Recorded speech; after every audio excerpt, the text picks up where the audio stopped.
Hello, everybody. Welcome to our second October webinar, courtesy of Red Saree.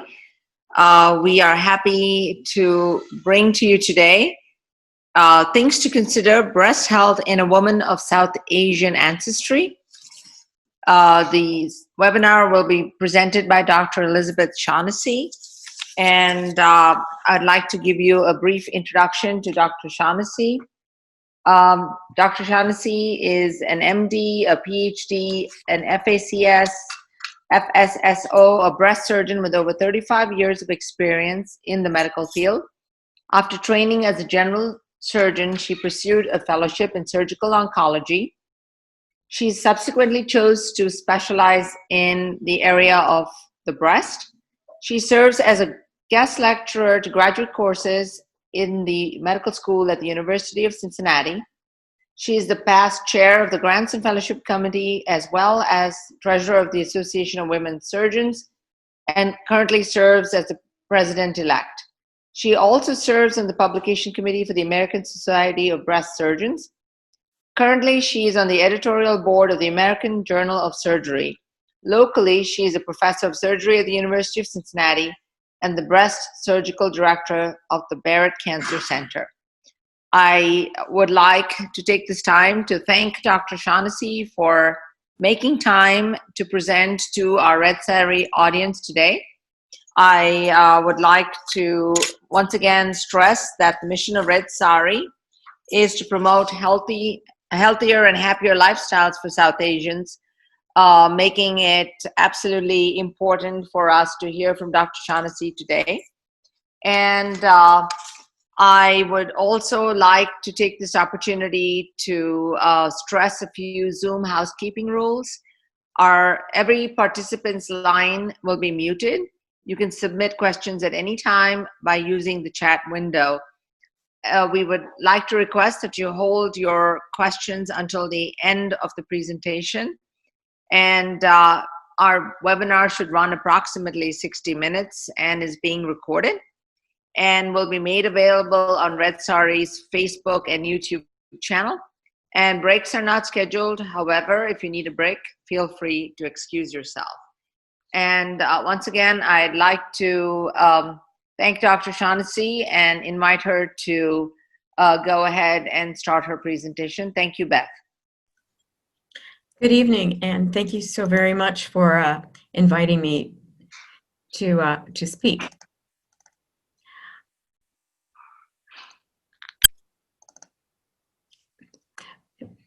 So in speaking about breast cancer, well, this is Breast Cancer Month, and one of the questions I frequently get is, why screen for breast cancer? Well, certainly to reduce the number of deaths from breast cancer. This has been shown to decrease mortality long term. But you really need to use a cost-effective method if you're going to be using it in everyone. You want to reduce the financial costs, certainly. But you want to minimize the radiation risk as well as pain. For some of us who might be dense, that can be kind of an uncomfortable experience.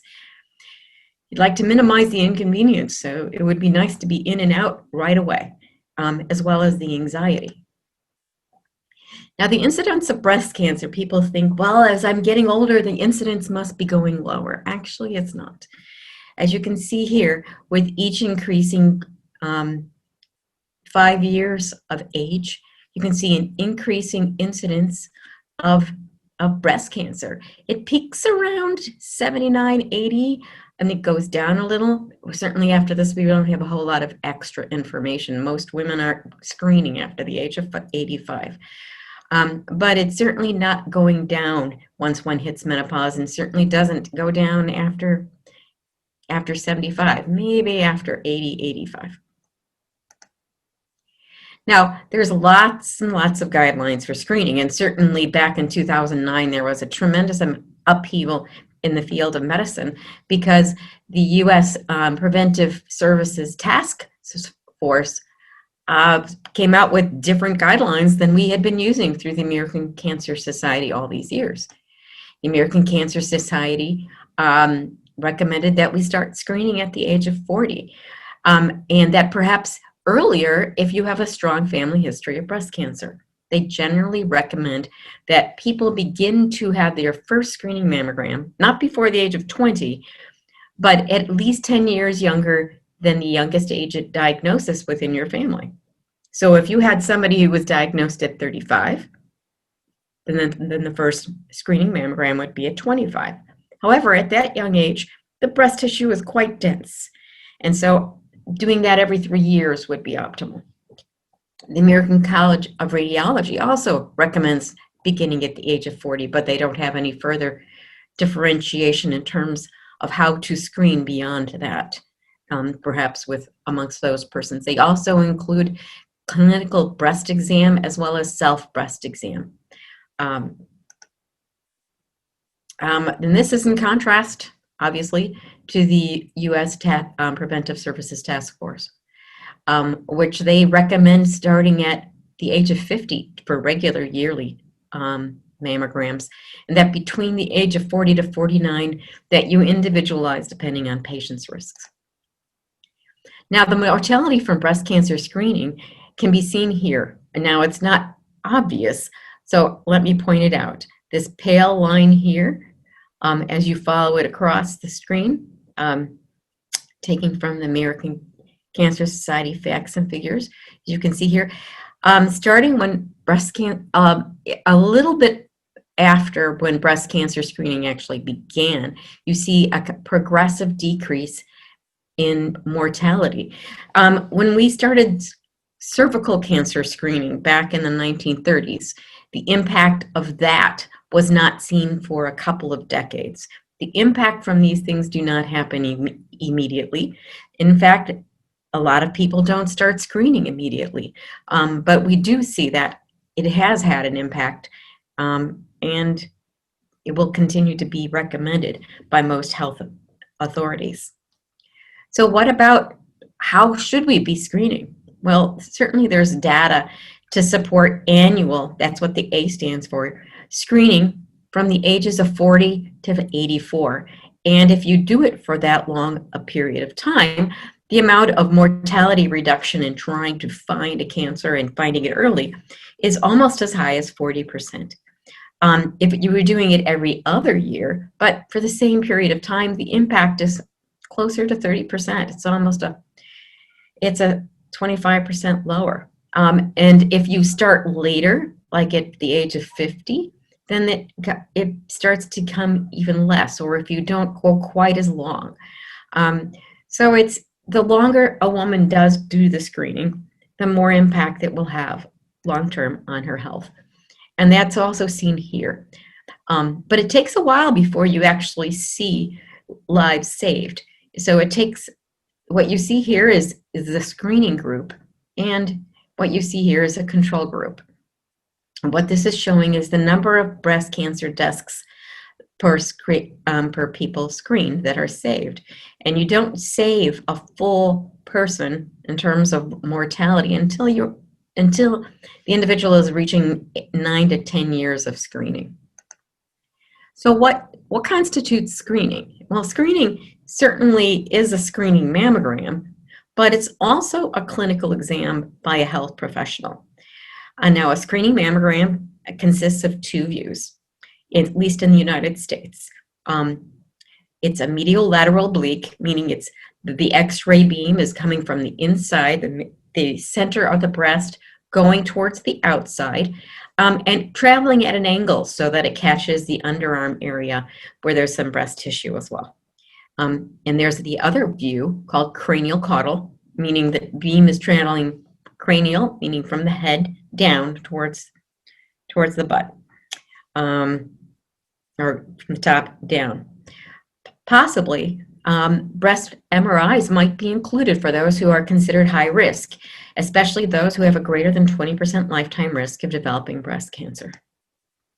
So a clinical exam, the person performing the exam, especially if they see some unusual asymmetries or some pulling into the breast, may have the patient do some additional maneuvers with their arms, placing them on the hips akimbo or raising them to see if it accentuates those abnormalities.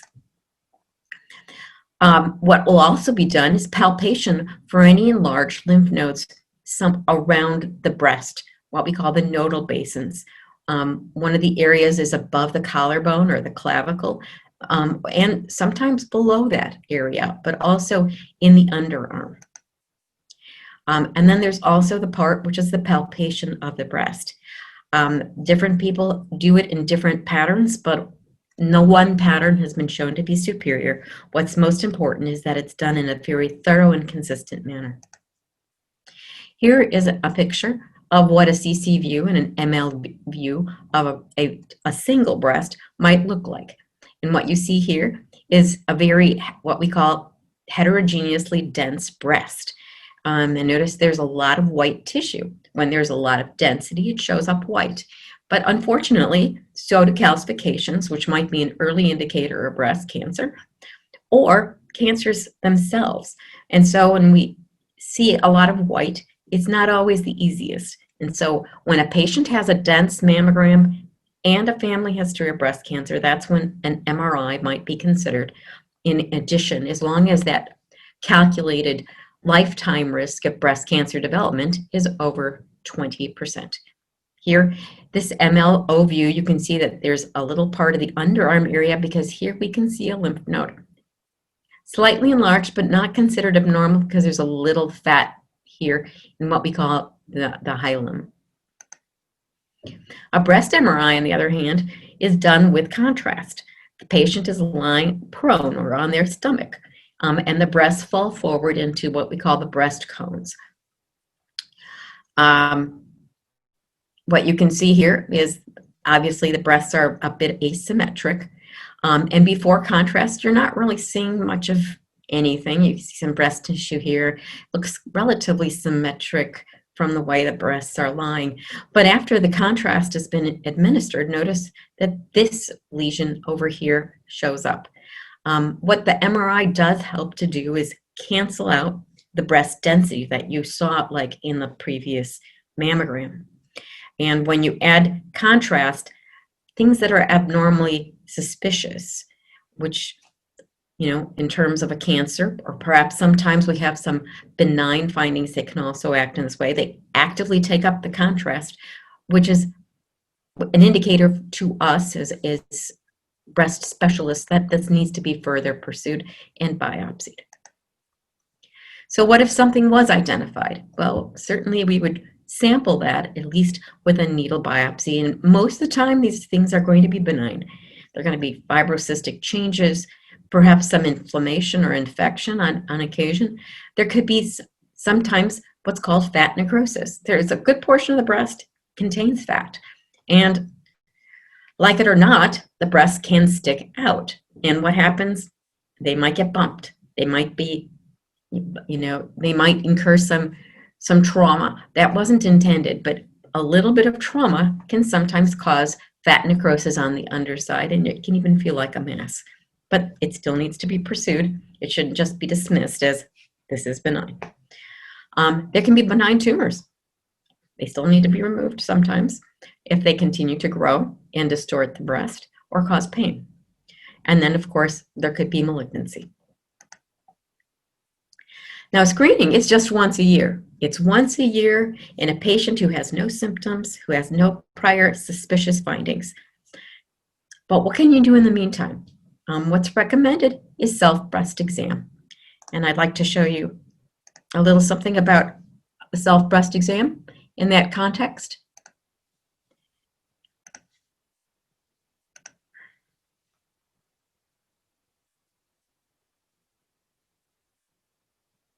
Hello, I'm Dr. Jeannie Shen, Medical Director of Breast Surgery at Huntington Hospital. The American Cancer Society currently recommends that every woman starting at age 40 undergo a clinical breast exam by her doctor and a routine annual screening mammogram. I think you have to re-share the screen. We don't see it. Starting at the age of 25. A monthly self-breast exam is important as a third of breast Stop cancer. sharing the PowerPoint and then restart sharing the Important part video of file. early detection. The self-breast exam should be done once a month If you're still menstruating, ideally it's done 7 to 10 days. Yeah, I think we are not seeing the videos. Otherwise, just pick the same day of the month to do it every month, and this will make it easier to remember. Remember that it is important to do a monthly self-breast exam to get to know how your breasts normally look and feel, as changes can be an early sign of breast cancer. Step 1 of the exam involves just simply looking at the breast. So stand in front of the mirror with your arms at your side at your hip. Take a look at the breast. The two breasts should be more or less mirror images of each other. So you want to look to see if there's any obvious changes in the size, the shape, the contour of the breast. Look for any swelling of the breast, any dimpling or puckering of the skin, any redness of the breast. Also pay attention to the nipple. Is there any scaliness or redness of the nipple? Is there any fluid or discharge coming from the nipple? And is the nipple inverted? These can all be early signs of breast cancer, and if you notice any of these, bring it to your doctor's attention immediately. Step 2 is simply to raise your arms over your head, and you're looking for the same signs. Step 3 of the exam involves laying down. You're going to use your right hand to examine your left breast and your left hand to examine your right breast. While you're laying down, starting with the left arm up, cross the right hand over and start to examine it. You're going to want to use the middle third fingers of your hand, about the flat portion up to the pads. And you're going to exert a light, medium, and deep pressure, using small circular motions about the size of a quarter. When you're examining your breast, it's important to make sure you uncover the entire breast. And the breast goes from the collarbone all the way down to where the bra wire is, from the cleavage all the way to the armpit. While you're doing so, you want to use a consistent pattern. So think of your breast as a clock, and you'll start from 12 o'clock, from 1 o'clock towards the center, 2 o'clock towards the center, and so forth. When you've made it all the way around the clock, don't forget to go back and examine the nipple. You want to push down behind the nipple, and you'll also want to feel under your arm in the armpit for any swollen lymph nodes.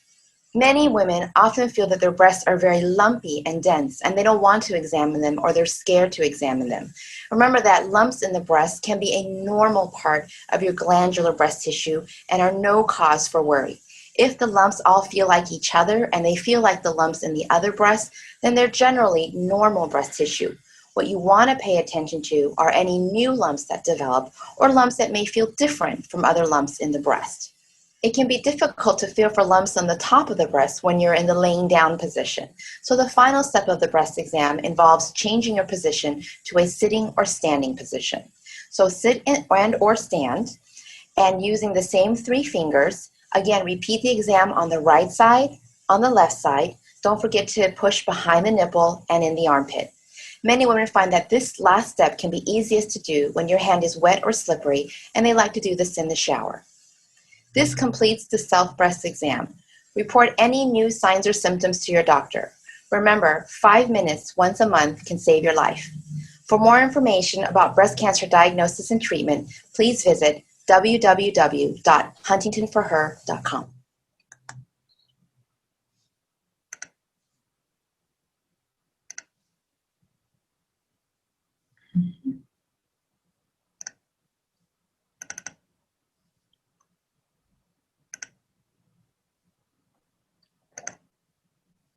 So just to reiterate what she had demonstrated with small illustrations, is that once a month, perhaps on a specific day, preferably maybe the very beginning of your menstrual period if you're still in your reproductive years, using small circular motions with the pads of your middle 3 fingers. Feel around the breast. Some people do circular, starting in and going progressively farther out. Some go up and down, which is a technique recommended for some women who have very large breasts. And a wedge motion coming in towards the center is also helpful. Sometimes I combine 2 methods when I'm examining a patient. But as a South Asian, what is your risk? What is your risk? Well, recently a paper that looked at SEER data, which is out from 5 specific states within the country, were used as representative of the country as a whole. And they looked at the number of patients who had been diagnosed with breast cancer between the years of 2004 and 2011. As you can see here, the total number of patients that were identified were nearly 400,000, and the high majority of those were white non-Hispanic patients. But among South Asians, it was not a small number. It was at least 2,000. And it's not clear whether some of those patients may have been lumped into the other Asian category as well. The number of patients identified as stage 1 are markedly different relative to the white non-Hispanic versus South Asian. There's a higher percentage of women probably among the white non-Hispanic who are screening. And screening allows us to find a cancer at an earlier time. It doesn't prevent it, but it helps us find it at an earlier, more treatable time. What we see here at stage 1, we have about a 51% chance, 51% of the patients who are white non-Hispanic presented in stage 1 were only about 40% amongst the South Asians. And when you compare stage per stage, at the higher stages, there was higher numbers of patients being present who would present in terms of a percentage among the South Asians at higher stages, implying that these were not found as early. Breast cancer screening could help with that, but one has to actually do it. If you compare to other Asian populations, like the East Asian populations, the numbers were similar in that this certainly indicated that perhaps they were being found at an early stage amongst Japanese and Chinese patients in terms of their ancestry versus those of other Asians. So it certainly indicates that it's a population that can benefit. So what about screening behaviors in South Asian women, at least when they come to the United States or Canada, or perhaps the UK? In general, South Asian women have lower screening rates than the women in the host country that they come to. There's a greater number of barriers. Certainly, especially if someone is newly immigrated, they have a lack of knowledge as to its importance. It probably is not necessarily relayed to them in their country of origin. There's a definite fear of cancer and coping sometimes by denial. There's also a very strong belief in a woman's calling, of putting others first, of taking care of their needs, as well as a belief in modesty and necessarily not ungowning to show her breasts, or in keeping the family honor. It certainly, we meet a language barrier, and there's also a lot of people who might not be insured because this is foreign, unusual, not known to them. Research from Sri Garusamy, who has just shared this with us. They had done some research with focus groups as well as in interviewing patients who came possibly to screen for breast and cervical cancers. Definitely a language barrier. Poor knowledge of screening and screening methods and what they mean and what they intend to do. And they don't know how to do a self-exam monthly because they're not sure what to do. There's a lack of medical insurance, as we saw with the last paper quoted, as well as a fear of testing. Certainly there's potentially some discomfort associated with this. There's a lack of transportation, lack of literature, inappropriate language. It's hard for them to understand if it can't be communicated to them. There's also some degree of a myth that among South Asian women, they don't get breast and cervical cancers, and that's not the case.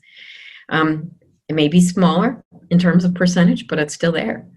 And with screening, we can necessarily identify it early and keep it treatable. There's lots of modesty and shyness in speaking of private health issues, and they're not quite sure of what's going on in terms of follow-up of abnormal screening. And it's not necessarily generated if there's no person who can necessarily speak the language and communicate with the individual receiving that information. And frequently, there's no case management or care coordination.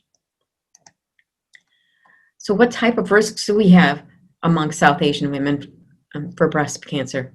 Interestingly, there's been a paper in 2017 that identified potentially 65 new breast cancer risk loci that they're investigating further. These may end up being specific gene mutations that patients or people from South Asia may carry that might increase their risk of developing breast cancer. And we do know that South Asian women are at high risk for metabolic syndrome. This includes, and in this particular issue, the metabolic syndrome, it places women at increased risk of breast cancer development. It's a syndrome that includes some degree of abdominal adiposity, meaning there's fat at the belly, insulin resistance. These people frequently have abnormal glucose levels and perhaps may actually become a type 2 diabetic. They have high blood pressure as well as what it's called dyslipidemia. Sometimes these actually being even expressed as hyperlipidemia or hypercholesterolemia. This runs in my family. I don't like it. What risks do South Asian women have what do they voice relative to breast cancer? Well, many people feel that either they can necessarily moderate or adjust their risk through fruit and vegetable consumption, which doesn't have tremendous impact. They do have and do voice a fear of catching it as if it's a virus or an infection.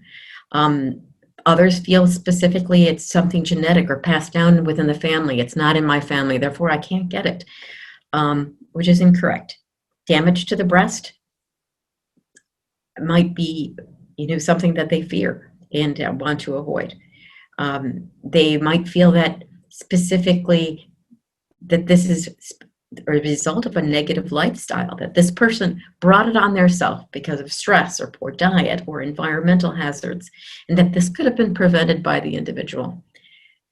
Hard to say. This seems to be multifactorial, and any one of those isn't necessarily something that's going to bring it on.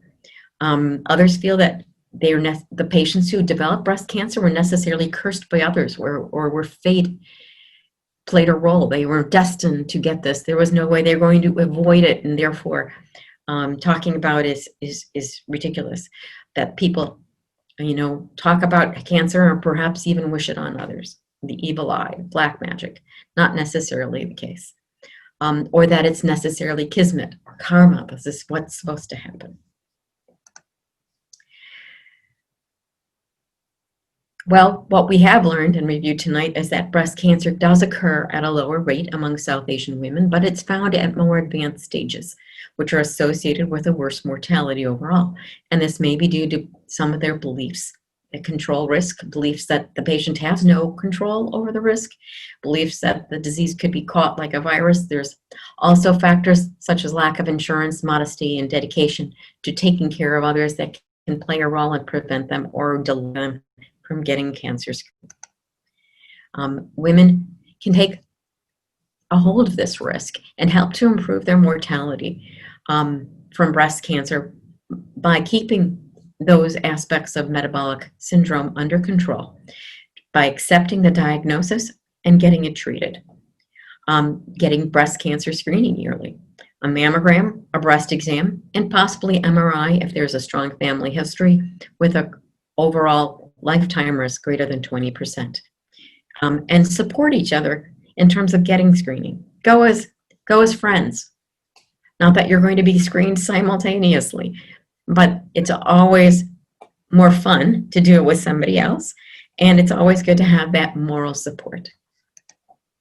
By supporting each other in good health habits, diet, exercise, sleep, mental health, breast cancer screening, we can promote a healthier and happier lifestyle for South Asians. And if the mother is not healthy, she and the family will suffer. So I am now here for your questions. So please let me know what you'd like to ask me, and I'll do my best to answer. And I have a number of experts with me, so if I don't have the answer, perhaps others do. Well, thank you, Beth. Thank you. That was a tremendously insightful and wonderful presentation.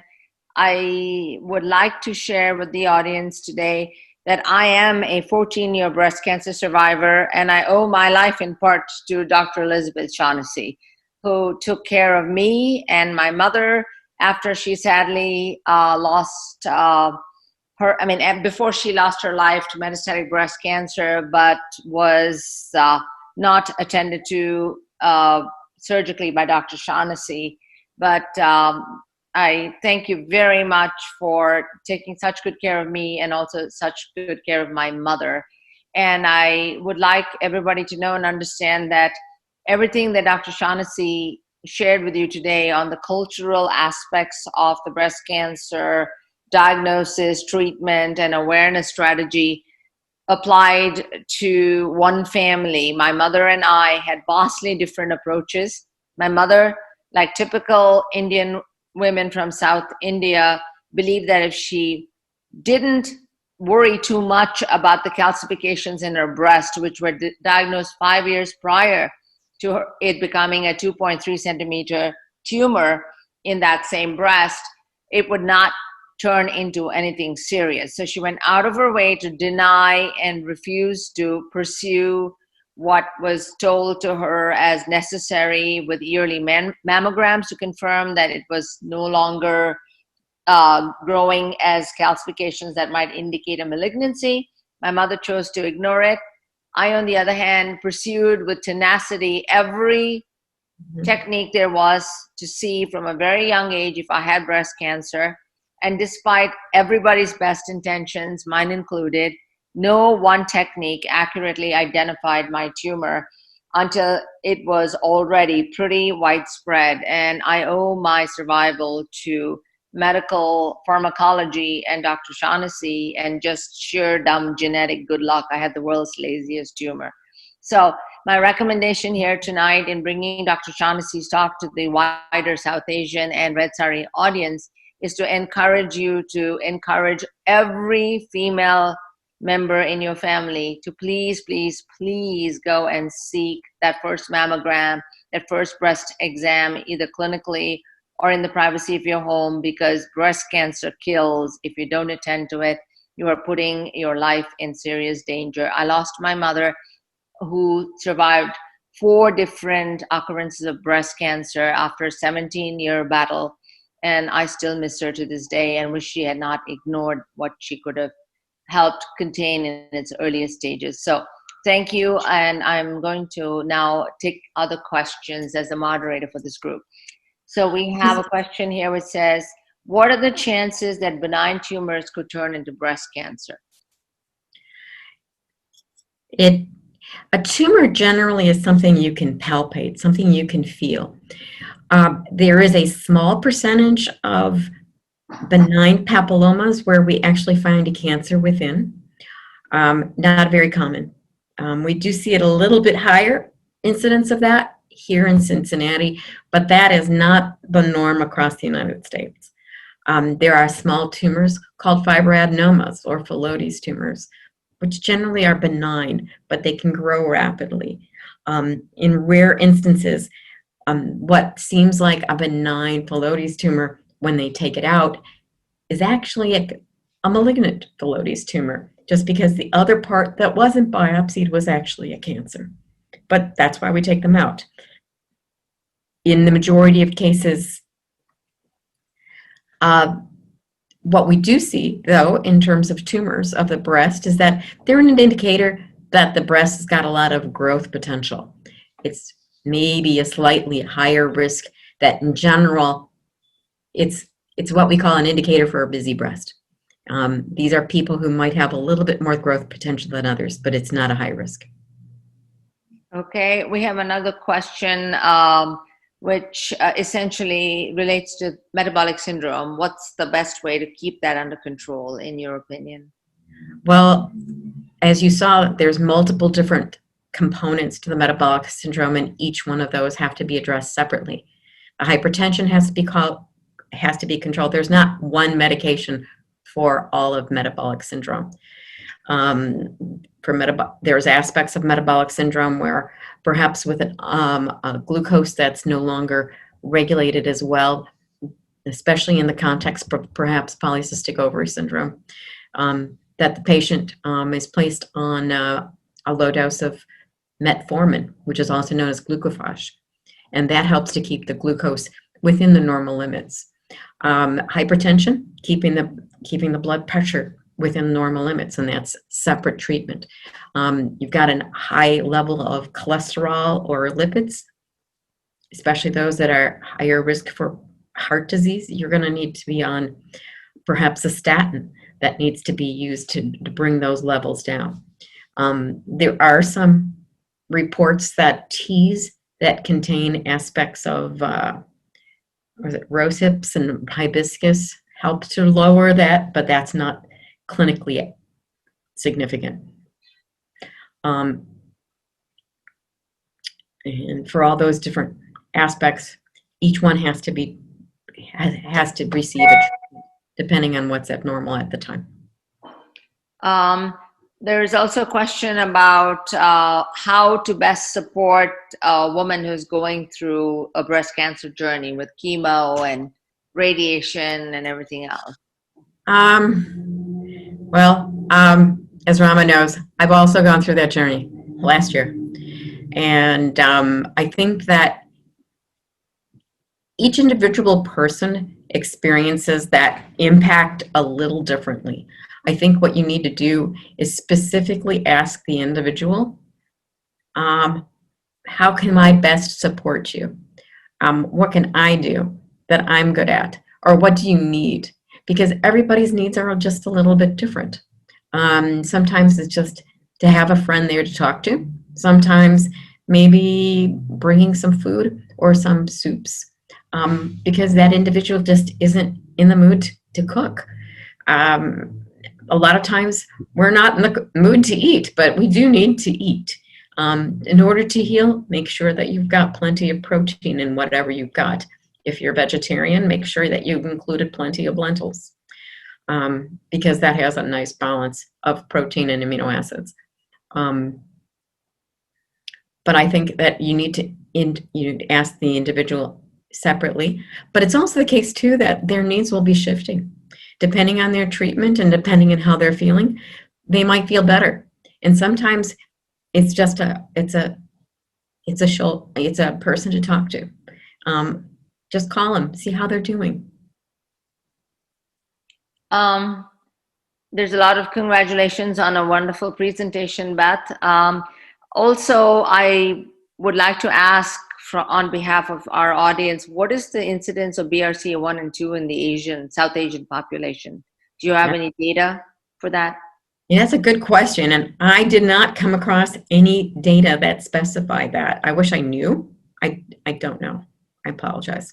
Well, and to my audience, I should backtrack and say BRCA1 and BRCA2 are the two, BRCA1 and BRCA2 genes that are identified in women who have a very, very high risk for breast cancer if they happen to be genetically carrying these two gene variants. And they're typically very high risk for breast cancer genes. But I think you mentioned that there are 65 other genes that one can screen for. Are these in the South Asian population? They're not yet ready for prime time. These were identified in a paper published in Nature 3 years ago, and they're now being looked at a little bit further in terms of are these real genetic mutations that we need to necessarily develop a test to screen for.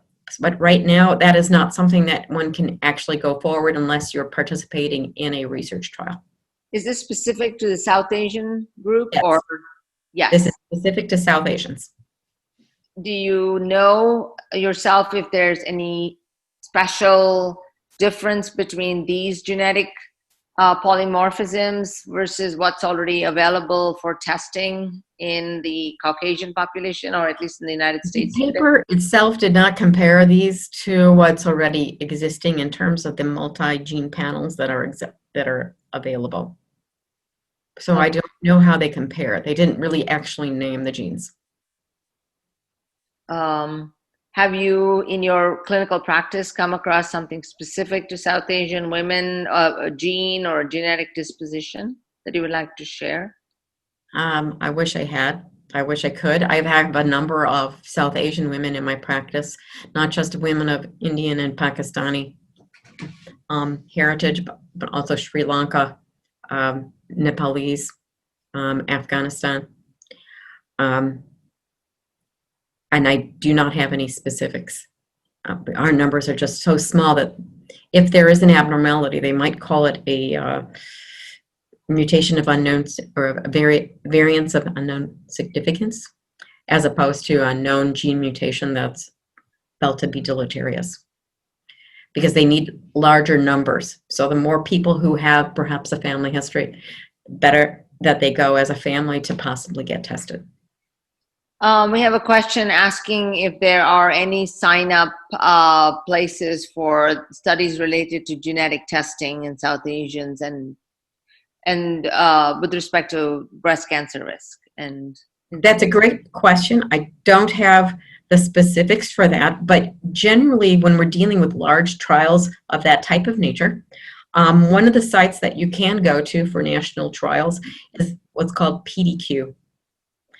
And that has a listing of many, many trials that you could possibly get involved in relative to cancer.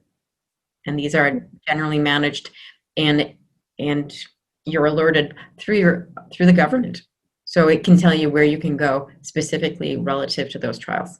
so could you spell it out for us again? PDQ? 3 letters. P as in Paul, D as in dog, and Q as in queen. So just type in PDQ. And if you search PDQ, you should be able to find it. So it directs you to genetically I wouldn't say that. I don't know if there's any genetic tests that are actually ongoing currently in the United States.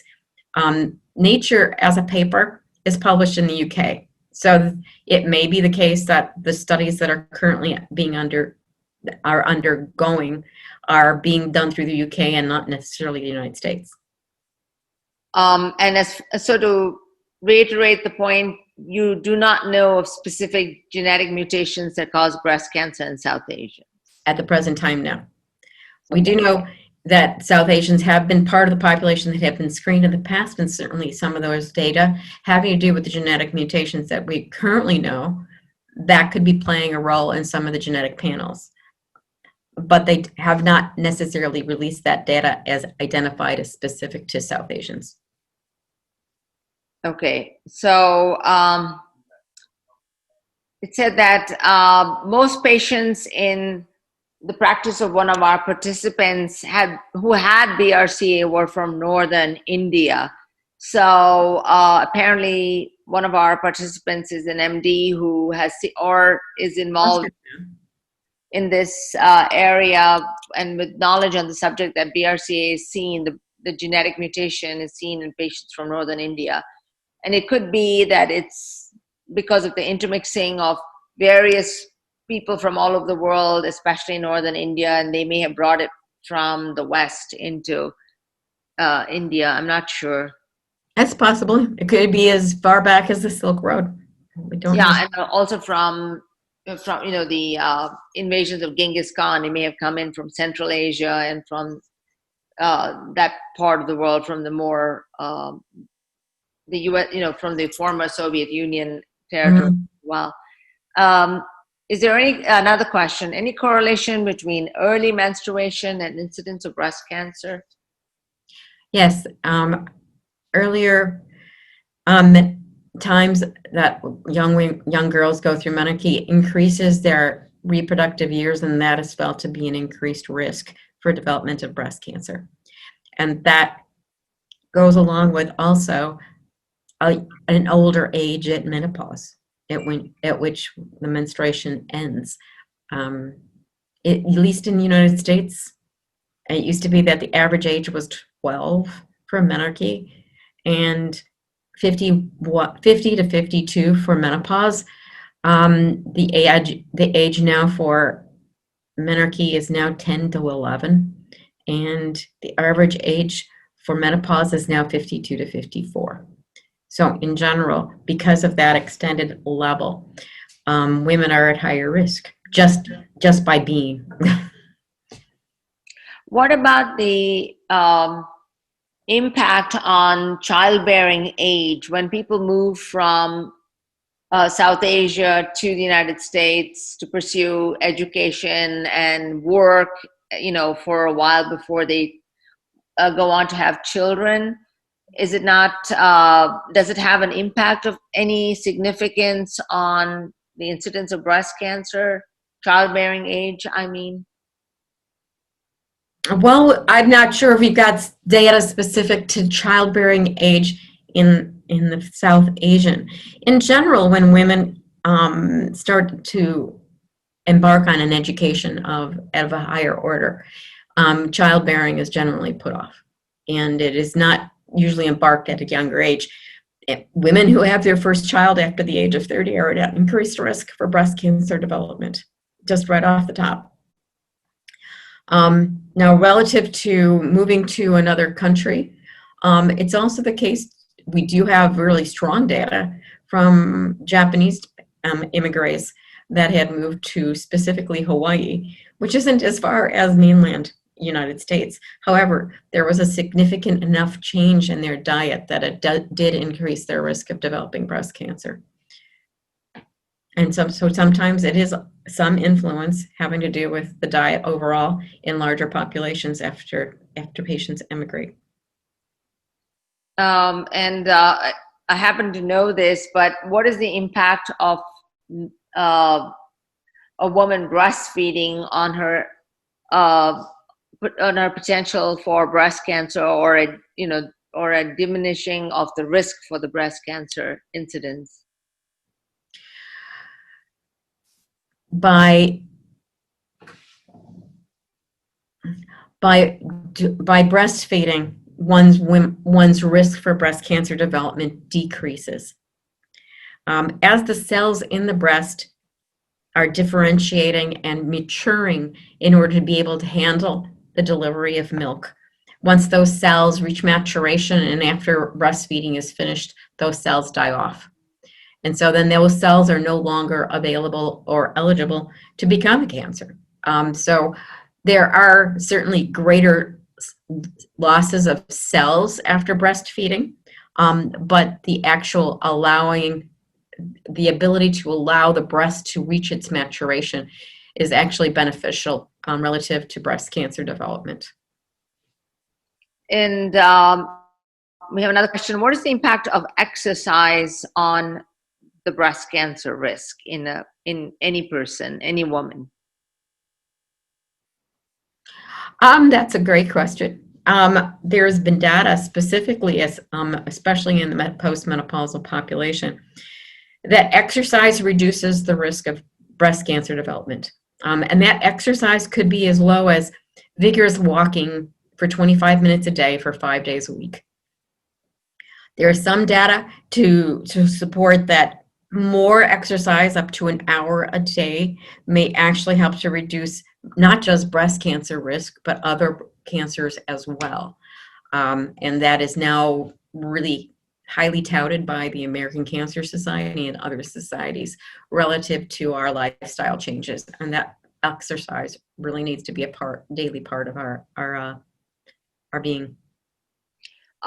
We have an interesting question and a true one, which is, can men get breast cancer? And what are the risk factors underlying a man's incidence for breast cancer?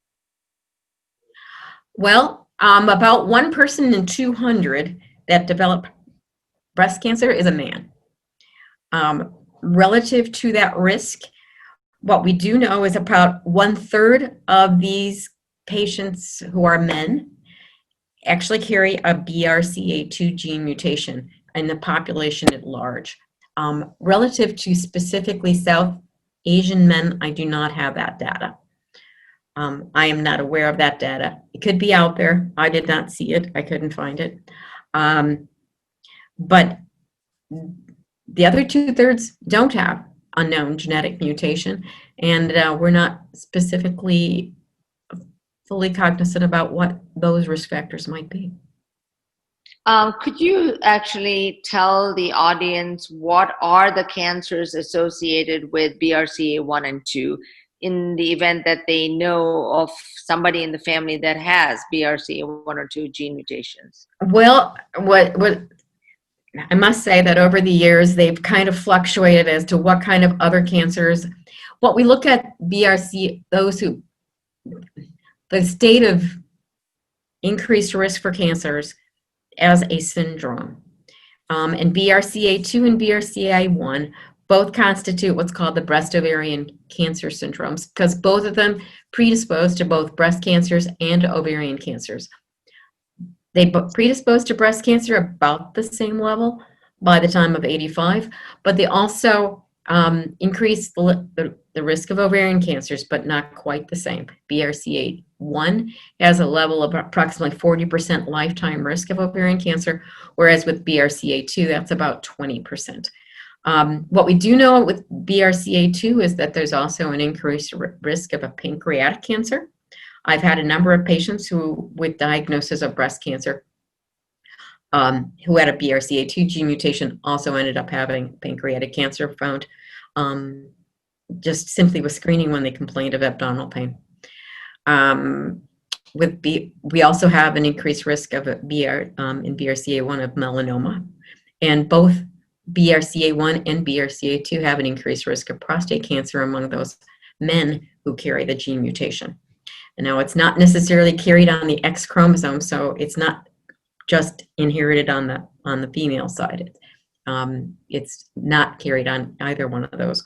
It's not carried on the X or the Y chromosome and can be inherited by both men and women. Another series of questions. What are some frontline therapies right now for breast cancer? Are they talking about chemotherapies?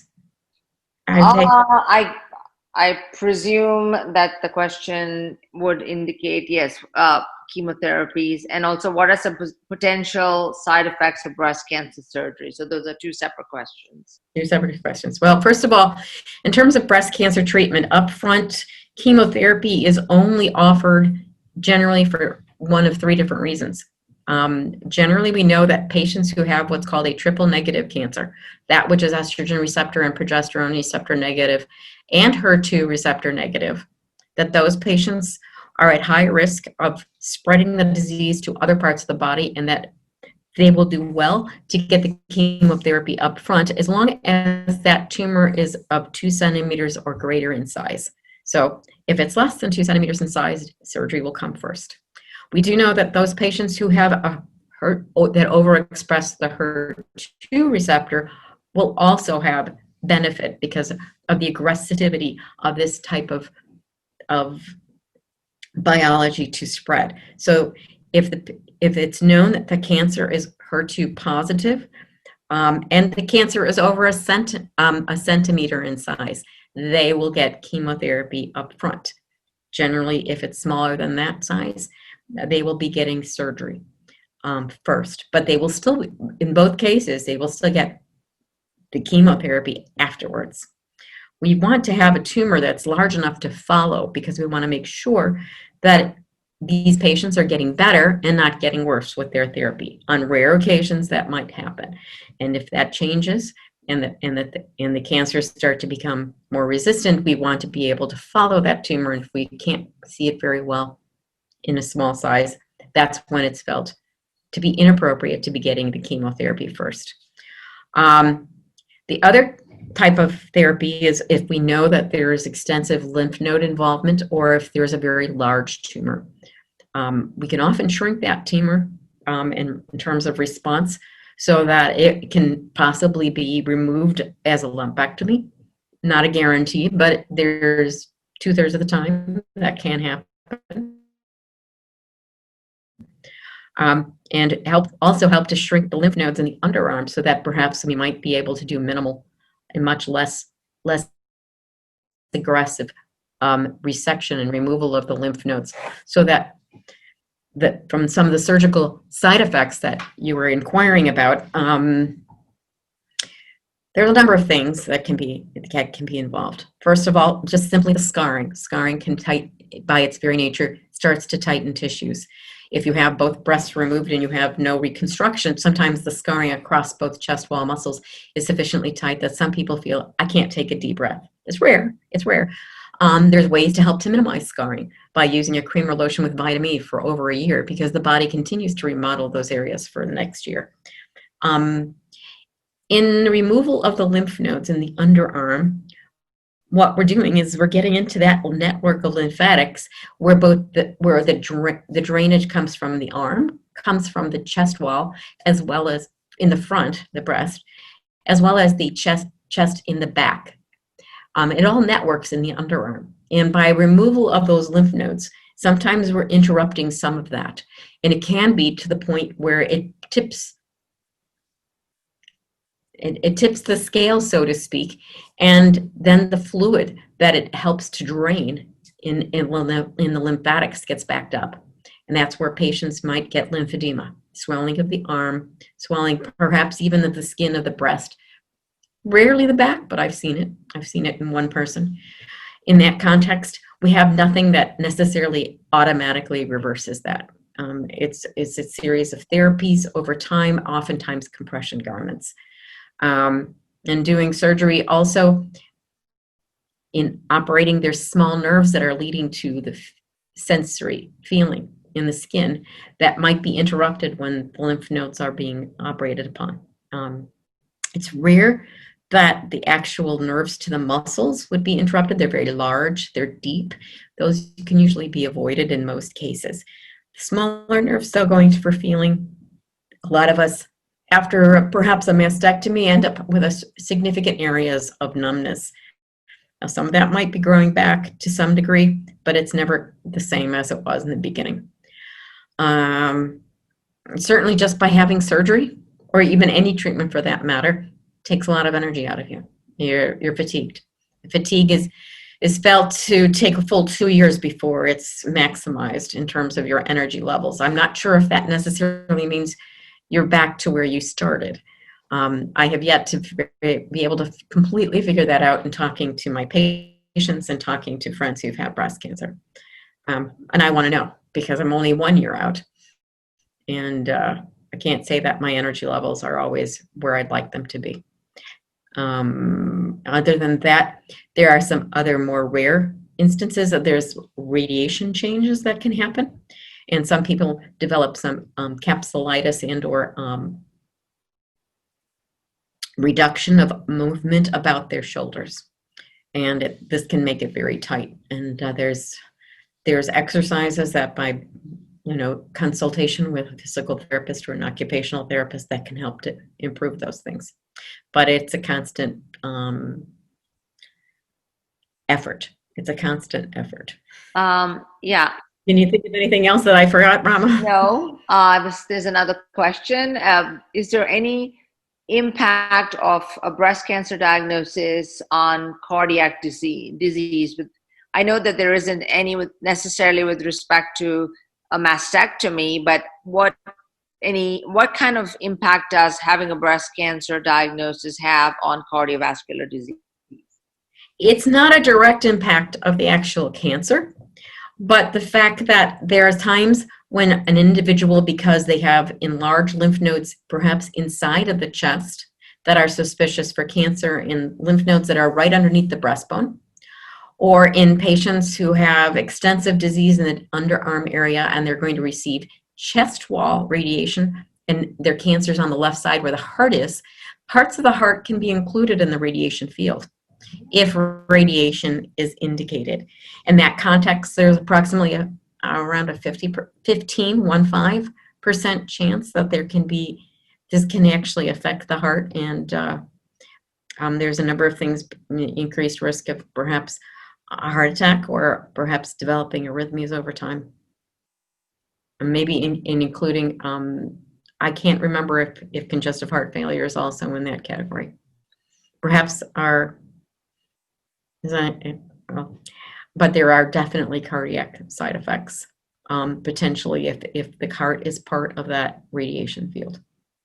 Well, thank you, Beth. There doesn't seem to be very many other questions that you have not already answered. I've been scrolling through here. So Thank you for sharing your expertise with us today.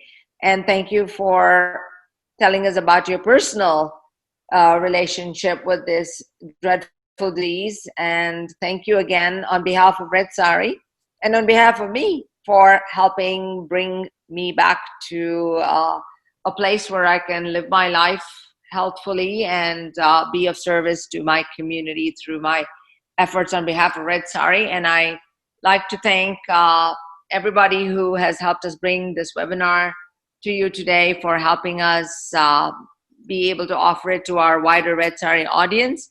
And I'd like to thank you for participating in the mission of Red Saree to promote a healthier and happier lifestyle for all South Asians. So thank you again, Beth, and thank you for this amazing and impactful webinar today. Well, thank you so much for inviting me. Thank you.